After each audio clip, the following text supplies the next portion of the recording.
Hey everybody, this is Pastor Vance. Welcome to Weekly Wisdom. I'd just like to share with you about keeping what God has said about your life or the prophetic words that He's spoken of your life, keeping them in your forefront, and don't forget what He has said. I believe that God's destiny and His purpose are irrevocably joined together to bring you to fulfillment of what He has for your life. In 1 Timothy 1:18 and 19, reading out of the Passion Translation, it says, "Son Timothy, I am entrusting you with this responsibility in keeping with the first prophecies that were spoken over your life and now are in the process of fulfillment in this great work and ministry, in keeping with the prophecies spoken over you. With this encouragement, use your prophecies as weapons as you wage spiritual warfare by faith with a clean conscience. For there are many who reject these virtues and are now destitute of the true faith." Many people want to forsake the true faith. They want to make it a cheap, weakened down, diluted gospel. But Paul was telling Timothy, listen, God has spoken words about you.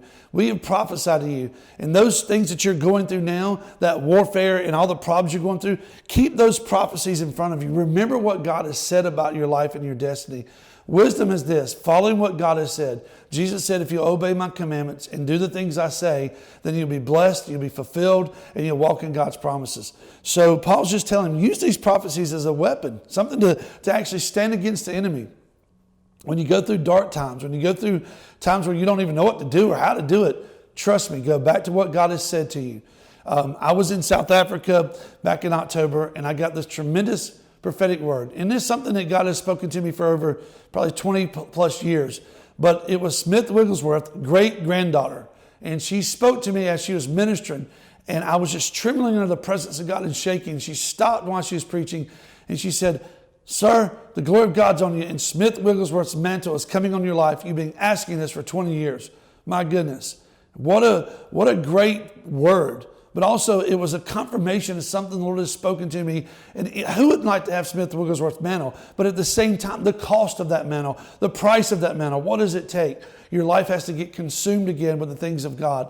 But I'm now taking this word and I'm making warfare in the spirit realm and in my life saying, no, this is who I am. This is who I am. Seeing God's power come to a generation so they don't see some watered down, diluted, weak, anemic gospel. But this is a prophecy I can fight with. This is a reminder of what God has said to me 20 plus years ago. And He just fulfilled those things again. So now I can take that word and that wisdom and I can stand there and fight for what God has said about my life. Not worry about what other people think or say because God's spoken. So I've got His word on this. So that's what Paul was encouraging Timothy. So the wisdom is take what God has said, use it as a weapon. Don't be discouraged. You're going to go through hard times. You're going to go through difficult times.